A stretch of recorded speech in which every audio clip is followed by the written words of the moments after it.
Muy buenos días.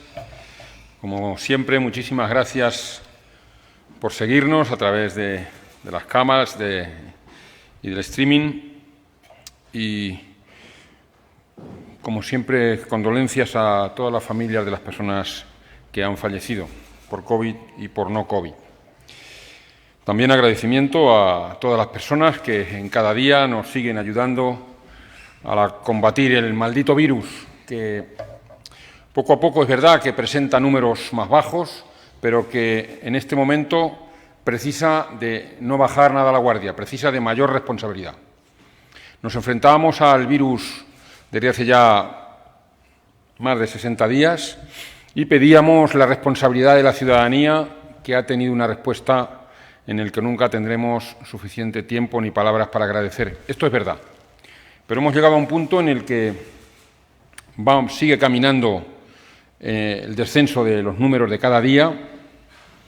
Eso es muy buen dato, pero no hay que pensar en que hemos triunfado ni que hemos ganado. Al contrario, hay que pensar en seguir con la más absoluta responsabilidad y con las restricciones adecuadas. Estar en fase 0, fase 1 o cuando pasemos a fase 2 no debe relajar la responsabilidad de las medidas, sobre todo aquellas que han hecho hasta aquí que bajen las cifras. La distancia física o distancia social, esos 2 metros, esa es la mejor prevención. También la higiene de manos, la higiene en general, el cuidado de la ropa que utilizamos, el cuidado de los muebles donde trabajamos, donde nos apoyamos, el cuidado de los utensilios que utilizamos en el día a día, el cuidado de la higiene en general. La responsabilidad sobre estos hechos han hecho que estemos mejor, pero van cada día a ser más importantes. Cada vez es más importante la responsabilidad. Juntarnos 10 personas, como permite la fase 1, bien en la calle o bien en el domicilio de cada uno de nosotros o nosotras, podemos pensar que no pasa nada. Pues sí pasa. Pasa que hay que juntarnos, pero con la absoluta responsabilidad de cuidarnos en la distancia. No por llevar la mascarilla hacemos las cosas mejor. La mascarilla incluso puede ser a veces el impedimento para controlar bien la distancia o los cuidados de higiene. Por lo tanto, usemos la mascarilla responsablemente, pero hagamos de los demás medios la misma responsabilidad y el mismo uso. Llamo a la responsabilidad, a la intención de seguir siendo buenos en este aspecto. Después de esta reflexión, un par de cuestiones importantes relacionadas con los datos. Los datos que ofrecemos en el día de hoy, como vengo diciendo en las últimas semanas, son esperanzadores. Nos sitúan más o menos como estábamos a mitad de marzo. Como podríamos estar en torno al 15 de marzo, son los datos que presentamos hoy. Entonces pensábamos que no sería tan dura la subida. Ha sido muy dura, muy dolorosa. Pero es verdad que ahora empieza a serlo menos, gracias al conjunto de medidas y de atenciones y de actuaciones de los servicios sanitarios. Hoy el número de casos PCR positivos son 17. Es un número bajo, 17. Ojalá un día podamos decir que es 0. Hoy son 17, de un total de 16.470. 17 casos nuevos, que además coincide con el número de personas que hospitalizamos ayer. En las últimas 24 horas han sido también 17 las personas hospitalizadas. Un número bajo. Tenemos un total de 444 hospitalizados, saben que venimos de 4.000. Habitualmente en el foco más grande cada día ingresaban hasta 200, 250, 300 personas.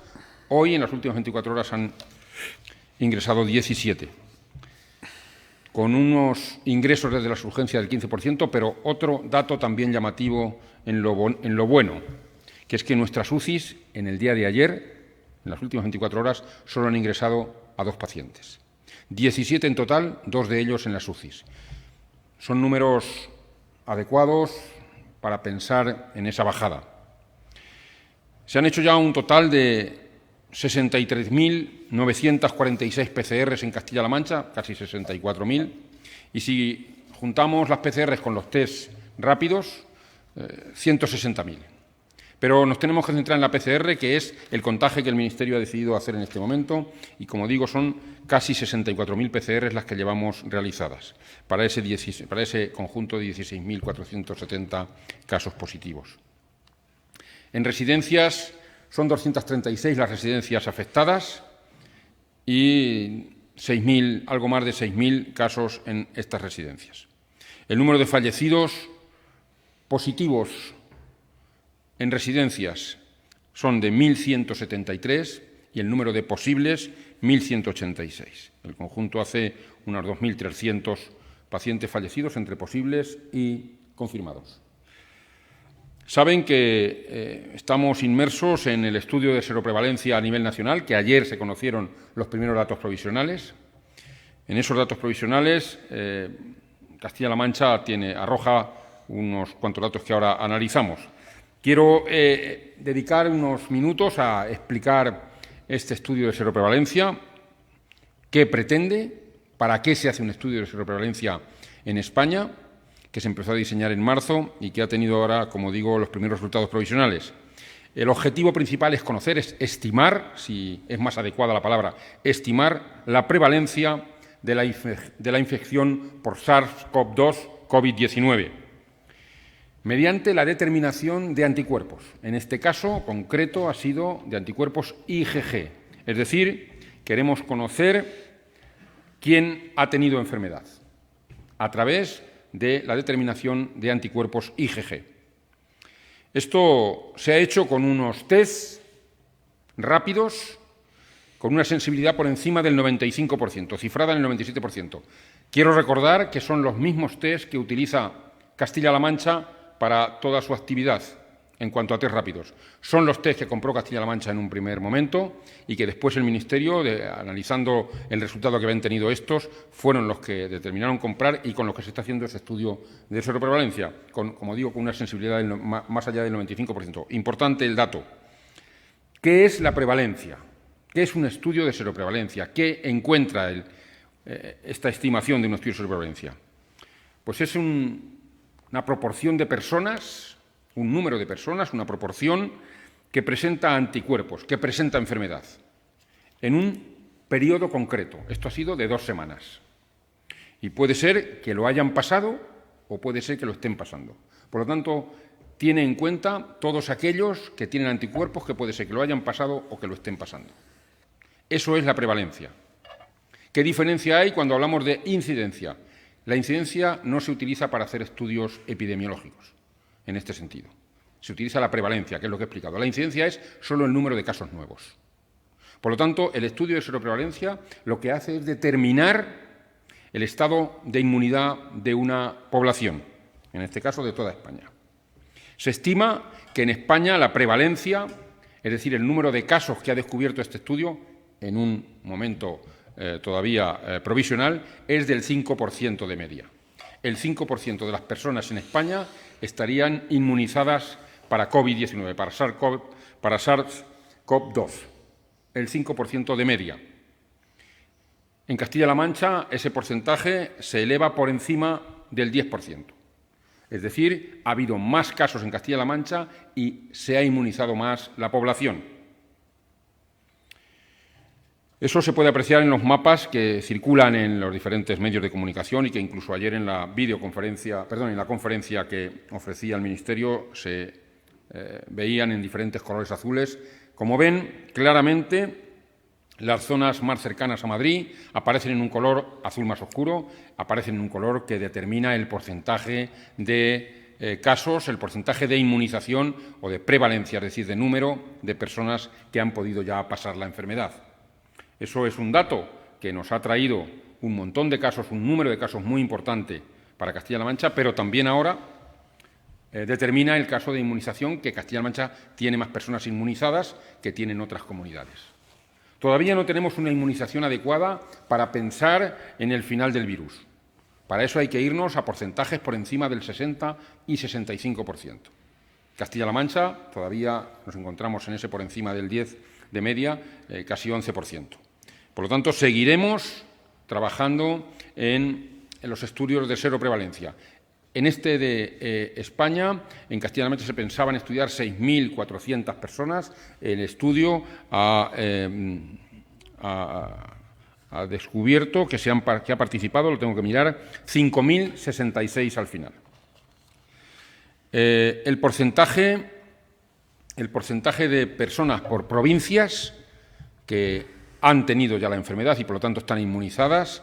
En Castilla-La Mancha es Albacete con un 11,6%, Ciudad Real con un 11,1%, Toledo con un 9,3%, Cuenca con un 13,5% y Guadalajara con un 10,9%. Si nos comparamos con Madrid, Madrid es un 11,3%. Es decir, en la zona centro y la influencia de Madrid, tanto para Castilla y León como para Castilla-La Mancha, ha sido importante, como ya veníamos diciendo. No hemos descubierto nada nuevo con el estudio de seroprevalencia en ese sentido, porque ya veníamos advirtiendo que Madrid había sido quizás el foco principal para Castilla y León y para Castilla-La Mancha. En este momento, Castilla-La Mancha está muy cerca del 11 y pico % en su conjunto en cuanto a las personas afectadas, es decir, a la seroprevalencia, es decir, a la inmunización, y eso nos hace seguir afrontando el tratamiento y el comportamiento ante el virus de la manera más adecuada, porque todavía nos queda recorrido y trabajo para las siguientes fases. Y a propósito de fases, decirles que antes de ayer presentábamos la documentación firmada por mí ante el Ministerio para pasar a la fase 1 de las 3 provincias, y estamos esperando que la evaluación que ayer continuamos enviando datos al Ministerio y que terminó ayer a las 8 de la tarde, que están en este momento en proceso de evaluación, y veremos qué opina el Ministerio de cara al paso a la fase 1 de las 3 provincias que aún continúan en la fase 0. Esta documentación ha consistido en volver a repetir la capacidad asistencial, que ya el Ministerio había dicho que cumplíamos en la documentación anterior. Hablar de detección precoz y de diagnóstico. Estoy diciendo que cuanto antes se descubran los casos sospechosos o los contactos es mucho mejor.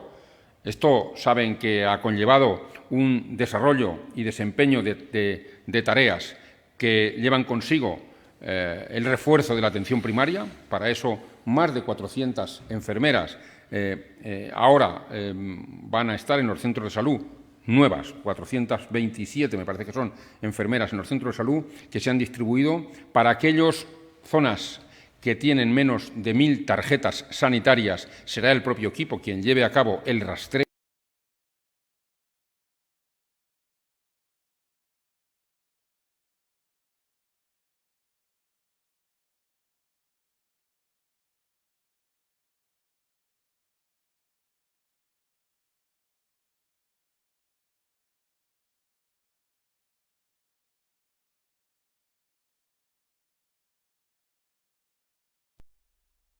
un diagnóstico mucho más pronto que lo veníamos teniendo, el refuerzo de esta atención primaria. Hasta ahora todo este rastreo lo hacían los equipos de epidemiología. Tenemos 90 personas en epidemiología en toda la región, que son los que llevaban a cabo este rastreo, y por eso tenía un cierto decalaje en el tiempo. Ahora se ha descubierto por parte de los investigadores que para este siguiente proceso de escalada o desescalada de fases sería importantísimo tener más personas para diagnosticar más pronto, y por eso se ha llevado a cabo este nuevo modelo, y además comunicarlo pronto. Comunicarlo pronto ha significado que contemos con herramientas que no solo sea el teléfono y el correo electrónico, sino herramientas, plataformas web, que en un momento en el que se diagnostica precozmente tanto al contacto como al sospechoso, se pueda poner en la plataforma y que todos a la vez, incluido el Ministerio, lo puedan ver casi online o online en definitiva.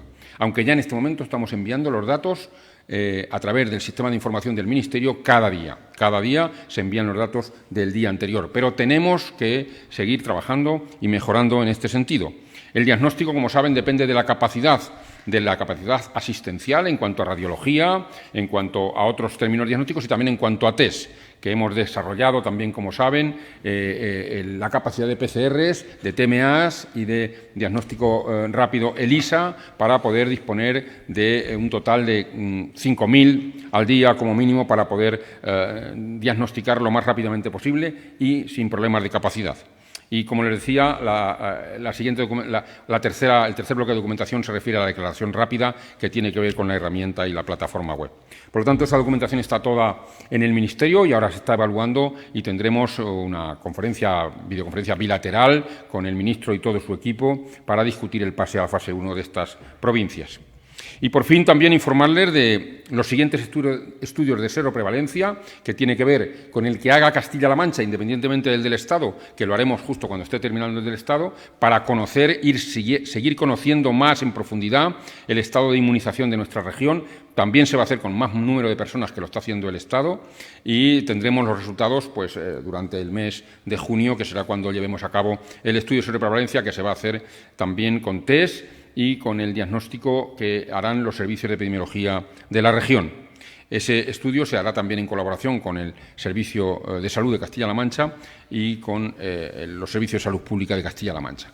Estamos trabajando ya en el diseño, ya está hecho, estamos trabajando, ha sido validado por un comité de ética asistencial y ahora estamos ya preparando las siguientes fases para ponerlo en marcha cuando esté terminando el del Estado.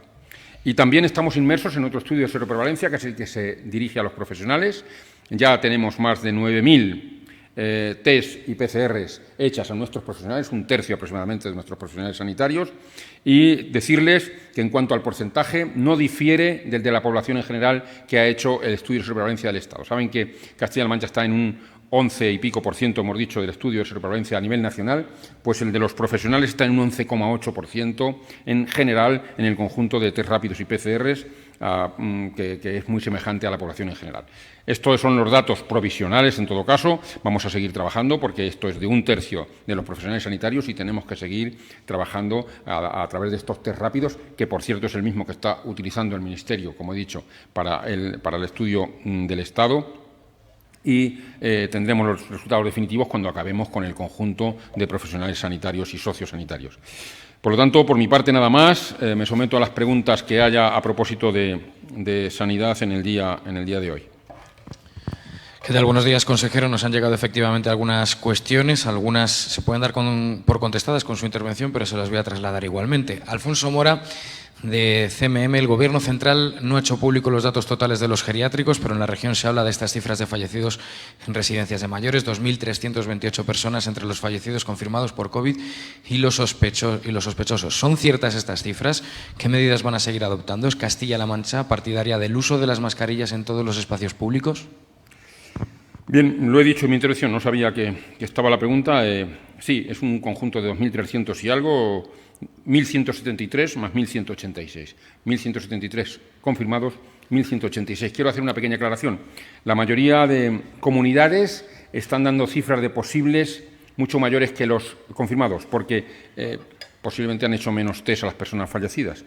Nosotros hemos hecho muchos test a las personas fallecidas, hasta el conjunto de somos de las comunidades que más confirmados damos entre los fallecidos y por eso el número de posibles es menor. En total son algo más de 3.200. Me parece que ha dado una cifra a usted que posiblemente se acerca a la definitiva. En cuanto a por las mascarillas que se van a seguir. El uso de mascarillas en Castilla-La Mancha, en este momento debemos cumplir los requisitos que el Ministerio ha dispuesto en su boletín oficial del Estado. Pero decimos, el uso de mascarillas es importantísimo. Yo también me parece que el doctor Simón ayer lo decía. Yo creo que, sobre todo en espacios públicos, absolutamente obligatoria, en espacios compartidos, sin duda.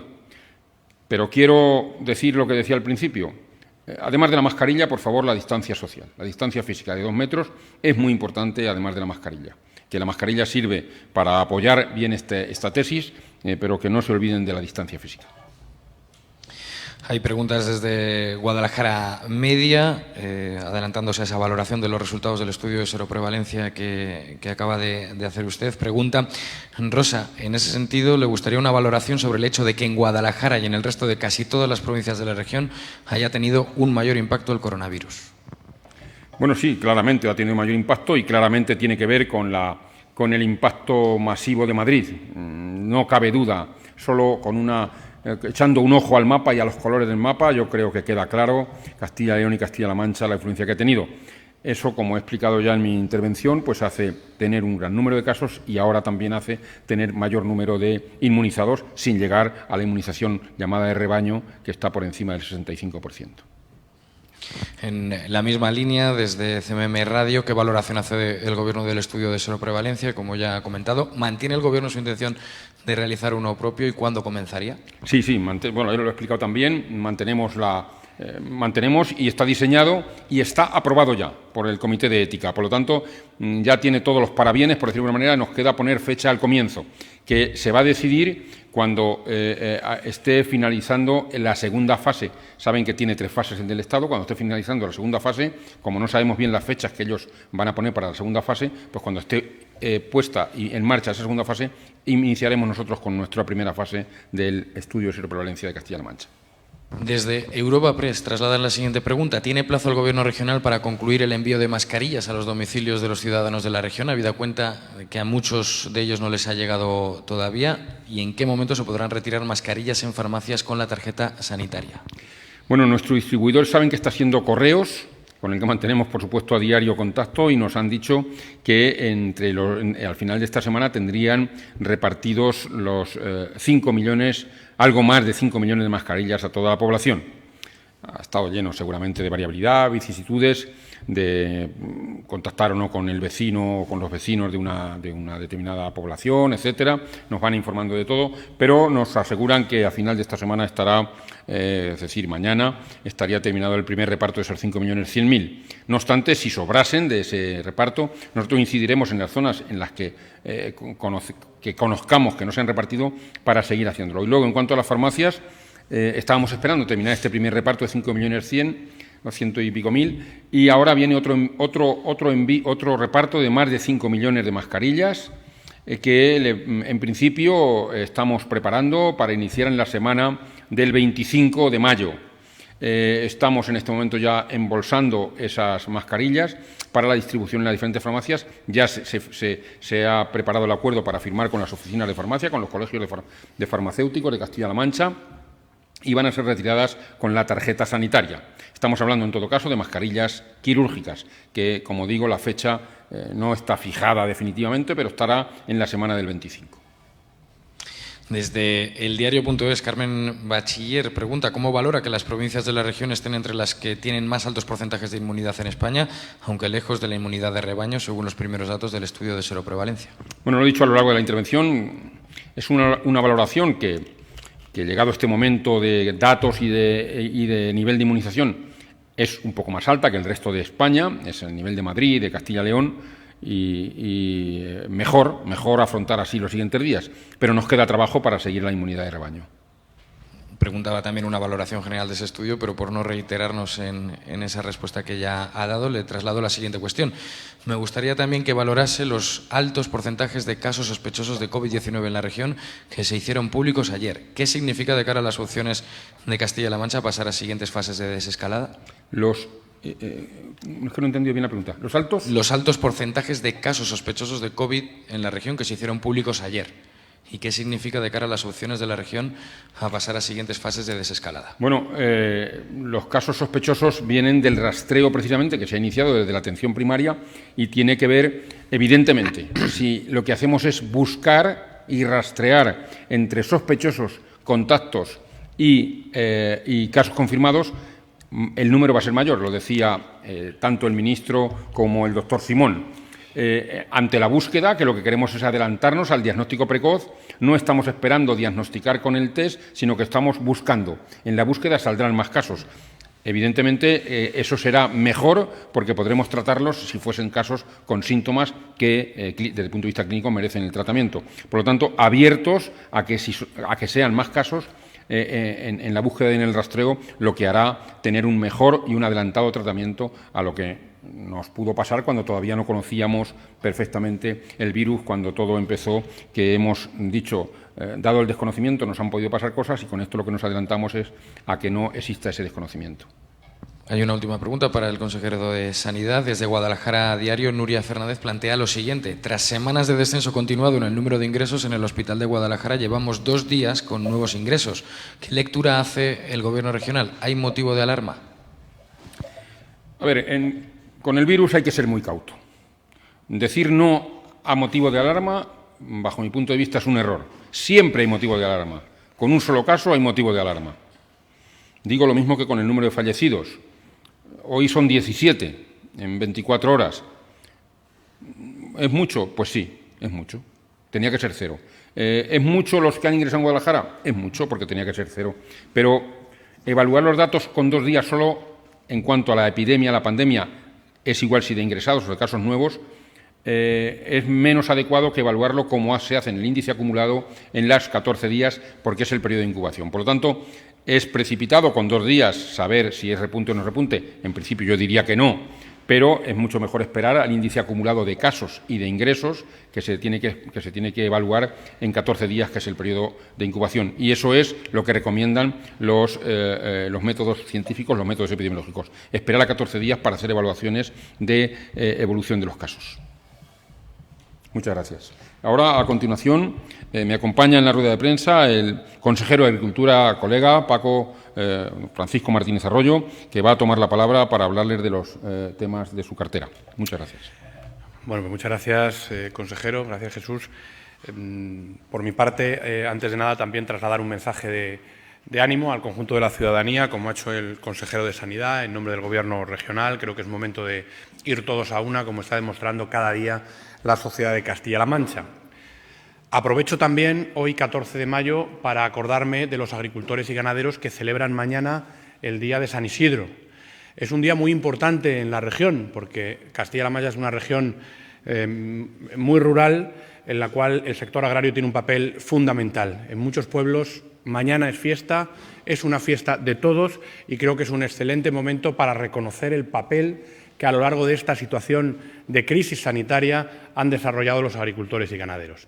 Papel que nos ha permitido mantener en perfecto estado de revista, funcionando, a la cadena agroalimentaria, que probablemente en circunstancias de dificultad ha reforzado su compromiso con el conjunto de la sociedad. Hemos podido acceder a alimentos, podemos acceder a alimentos sin ningún tipo de problemas, y esto en una situación de enorme dificultad. El sector lo hace siempre, lo hace también en situaciones de crisis como la que estamos viviendo, y sobre todo gracias al papel de esos agricultores y ganaderos que mañana celebran su día, como decía. Un reconocimiento también al compromiso de esos agricultores y ganaderos en el cumplimiento de los objetivos europeos, en el Pacto Verde, en lo que hemos llamado Green Deal. En ese Pacto Verde, la agricultura y la ganadería tienen mucho que decir. Está previsto que la Unión Europea en el año 2050 alcance el nivel cero de emisiones en un compromiso colectivo global del conjunto del continente, y para ello es muy importante un programa específico del sector agrario, del campo a la mesa, de la granja a la mesa, que se apoya en una política trascendente, como es la política agraria común, la PAC. Y yo precisamente les voy a dar cuenta en esta rueda de prensa de lo que hemos tratado en la reunión que acabo de mantener con las organizaciones profesionales agrarias y las cooperativas de la región, y de los acuerdos que se aprobaron en el Consejo de Gobierno del pasado martes. Acuerdos muy importantes desde la perspectiva del compromiso del sector agrario con el medio ambiente, del cumplimiento de ese Pacto Verde que tenemos delante de nosotros. Y todo en el contexto de facilitar las ayudas al sector agrario en estos momentos difíciles. Venimos trabajando en los 2 últimos meses en una flexibilización de criterios, en posibilitar que los recursos lleguen lo antes posible a nuestros agricultores, y en el caso de lo aprobado en el Consejo de Gobierno este pasado martes, lo que hemos hecho es prorrogar un año más el derecho a recibir ayudas de nuestros agricultores y ganaderos ecológicos y de aquellos que se benefician de las medidas agroambientales de pastoreo, apicultura y razas autóctonas en peligro de extinción. Por lo tanto, sectores prioritarios para el Gobierno regional. El conjunto de las ayudas prorrogadas asciende a 40 millones de euros aproximadamente, más de 40 millones de euros, que se ponen a disposición del sector, dando garantía un año más a los compromisos que adquirieron estos agricultores y ganaderos en el año 2015. Creo que es muy necesaria esta decisión del Gobierno, ya anticipada al sector, y que a partir de ahora tiene efectos reales, y los agricultores y ganaderos de la región pueden hacer su solicitud de las ayudas en la solicitud única de la PAC, que finaliza el 15 de junio.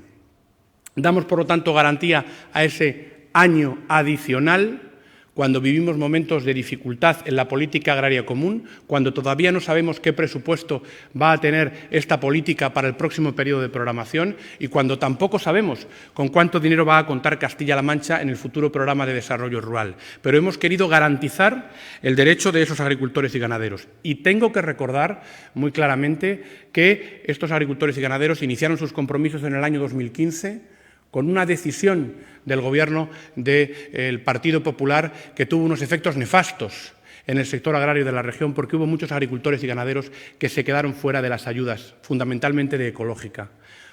Hoy nos comprometemos a un año más para los que acaban los compromisos de ayuda y reforzamos el compromiso con líneas todas orientadas al medio ambiente y de las cuales se benefician muchos agricultores y ganaderos profesionales de la región, de tal manera que hemos cumplido el compromiso que adquirió el Gobierno en la legislatura pasada de que todos los agricultores y ganaderos que quisieran acceder a estas ayudas lo pudieran hacer.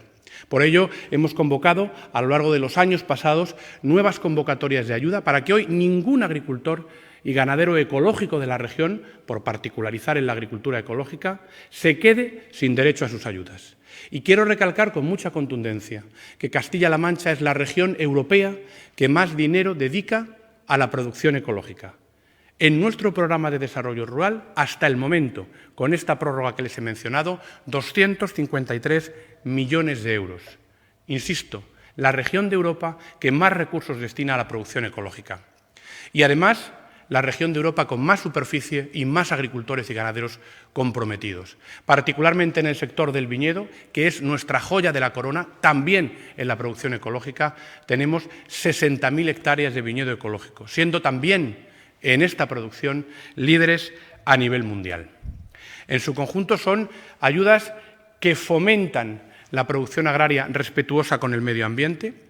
También el Consejo de Gobierno aprobó 2 convocatorias de ayuda el pasado martes, adicionales a estas prórrogas, una para ayudar a los agricultores y ganaderos que están en zona de montaña, que tiene previsto beneficiar a 3.000 ganaderos y agricultores en la región, con una dotación de 6,5 millones de euros, y otra para el bienestar animal en ovino y en caprino, medida que va dirigida a unos 700 ganaderos de la región, dotada con 6 millones de euros para complementar la convocatoria del año pasado que nos permitió incorporar a unos 1.000 ganaderos. Son ayudas muy importantes porque se destinan a aquellos que más necesitan precisamente en este momento del papel de la Administración pública y yo estoy enormemente satisfecho de que hayamos sido capaces de ponerlas todas ellas en marcha, de garantizar esa continuidad a los agricultores y ganaderos, de dar certidumbre y de hacerlo además con la colaboración y con el consenso de todas las organizaciones profesionales agrarias y de cooperativas agroalimentarias de la región. Recordar que todos los agricultores y ganaderos tienen hasta el 15 de junio para poder solicitar estas ayudas de las que yo he hablado. En segundo lugar, quiero referirme también, porque ha sido motivo de la reunión que he mantenido con las organizaciones agrarias y con cooperativas esta misma mañana, al sector del vino. La situación del sector del vino, que seguimos con mucha atención en Castilla-La Mancha, con una interlocución permanente con las organizaciones representativas de la región, que lo son también a nivel nacional, porque Castilla-La Mancha es la región del mundo con más superficie de viñedo y la región del mundo con más producción de vino. Somos el 55% de todo el vino producido en nuestro país. Siempre decimos que somos la bodega del mundo y eso se tiene que demostrar también en este momento de dificultad que atraviesa el sector y creo que debemos dar una respuesta a la situación del sector contundente. Hay que retirar del mercado al menos 5 millones de hectolitros de vino en este momento. Y además debemos hacerlo con precios por encima de los actuales en el mercado, para trasladar verdaderamente a los operadores comerciales en este sector un mensaje radical, de contundencia, disruptivo, que cambie la realidad del sector. Y desde Castilla-La Mancha lo queremos hacer pues, con mucha claridad. Hemos trasladado al Ministerio de Agricultura nuestra propuesta. Es la mayor apuesta por la calidad que se ha hecho nunca en el sector vitivinícola de la región, proponiendo incluso la reducción del rendimiento por hectárea y el aumento de la uva destinada a sus productos para destinar solo la mejor uva a la producción de vino, para retirar ese vino del mercado. Y lo hacemos de manera muy solidaria, porque por primera vez Esta crisis no es solamente una crisis de los viticultores de Castilla-La Mancha, es una crisis del conjunto del sector, sobre todo de las denominaciones de origen que se destinaban fundamentalmente a la restauración y que hoy tienen dificultades en los mercados. Al mismo tiempo que esto sucede, tenemos algunos datos muy positivos que nos hacen pensar en un futuro muy esperanzador para el sector del vino. Hemos incrementado un 25% la facturación del sector en la distribución alimentaria en nuestro país. Es un dato espectacular que pone de manifiesto cómo el sector de Castilla-La Mancha es capaz de reinventarse siempre y de apostar, como decía, por la calidad. Y finalmente, tres cuestiones que son de interés para el sector y para el conjunto de la ciudadanía en este momento. Por un lado, en lo relativo a las campañas agrícolas que se están desarrollando, decir desde el Gobierno regional que se están produciendo o desarrollando estas campañas con total normalidad, que estamos a la espera de que se inicie la campaña del ajo, que es un cultivo con una importancia muy relevante desde el punto de vista social en nuestro territorio y que precisamente para anticiparnos a lo que suceda en esa campaña vamos a convocar la Mesa Regional del Ajo en Castilla-La Mancha. Vamos a hacerlo con el conjunto del sector y vamos a intentar canalizar todas las ofertas de los empresarios agrícolas en las próximas campañas para que haya trabajadores que puedan dedicarse a las actividades de recogida y que lo hagan, desde luego, con todas las condiciones desde el punto de vista de los derechos sociales y laborales. Tenemos ante nosotros la oportunidad de dignificar el trabajo en el campo, de visibilizar ese trabajo muchas veces no reconocido de aquellos asalariados del campo que hacen posible que obtengamos las cosechas que estamos obteniendo en Castilla-La Mancha y que finalizan siempre todos los años con la vendimia. Por otra parte, quiero trasladarles, les mencionaba en el tema del vino, datos de consumo, dos datos del sector agrario también que ponen de manifiesto pues, lo importante de la situación desde el punto de vista del incremento del consumo en la distribución y cómo los mercados se pueden recuperar. Solamente dos datos. En la lonja de Albacete, datos del día 7 de mayo, en leche con denominación de origen, leche de oveja con denominación de origen, manchego, en la comparación con el año pasado, un incremento muy importante, de 8,43 euros litro a 9,03 euros litro. Esto significa que el sector ganadero se está recuperando bien en los precios en origen y datos de consumo también, solamente uno, relativo a la carne de ovino, datos del consumo en la semana del 27 de abril al 3 de mayo, en su comparación con el año anterior, un incremento del consumo en los hogares del 60% de carne de cordero, lo cual yo creo que demuestra que el sector tiene una enorme capacidad de reinventarse, como decía anteriormente, y que las campañas que estamos haciendo de fomento del consumo y de apuesta por un sector como este están dando sus resultados. Y finalmente, un mensaje en relación al agua.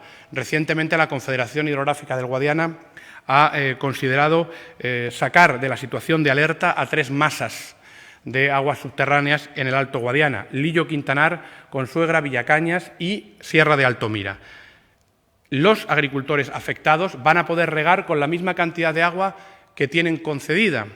Y esto es gracias a que cuando tuvimos momentos de dificultad, el Gobierno regional fue enormemente valiente, dio el paso de hacer una propuesta alternativa a la Confederación Hidrográfica para que no se redujera el agua en un 10%. La reducción que propusimos entonces del 5%, revisable en caso de precipitaciones, hoy ha tenido consecuencias y gracias a esa decisión valiente del Gobierno regional, los agricultores hoy en esas 3 masas de agua subterránea pueden regar con el agua a la que tienen derecho.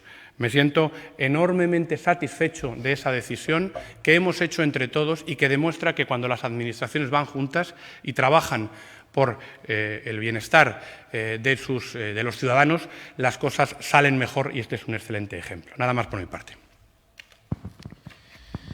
Sí, buenos días, consejero. Hay una cuestión que nos ha llegado, una pregunta de Pilar Virtudes del diario.es de Castilla-La Mancha. Dice así: quería preguntarle al consejero de Agricultura si está prevista alguna campaña regional para que en las superficies comerciales se anime a consumir alimentos de Castilla-La Mancha.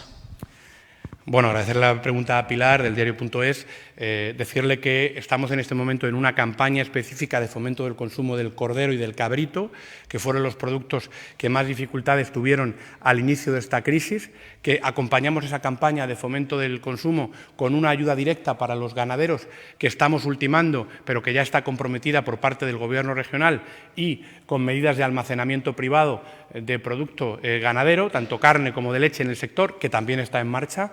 Es decir, toda una batería de medidas que nos están dando buenos resultados, de tal manera que, como ven en los datos que yo mencionaba anteriormente, se aprecia un incremento del consumo y, en algunos casos también particulares muy relacionados con estos productos, incremento del precio, como mencionaba yo antes, con la leche de ovino manchego. Tenemos en marcha, como decía, esa campaña en medios de comunicación y con la ayuda de los restauradores de la región, a través de la Asociación Eurotoques, que están todos los días ofreciéndonos recetas para poder consumir estos productos en casa, y en marcha está una campaña de promoción de los productos de Castilla-La Mancha, agroalimentarios y ecológicos, a través de una empresa de distribución muy representativa a nivel nacional. Los datos que arroja la estadística de consumo y de la propia distribución son positivos para los productos de Castilla-La Mancha, también para el cordero y el cabrito. Trabajamos para ver de qué forma podemos desarrollar en las próximas semanas una campaña específica de fomento de los productos agroalimentarios de calidad de Castilla-La Mancha.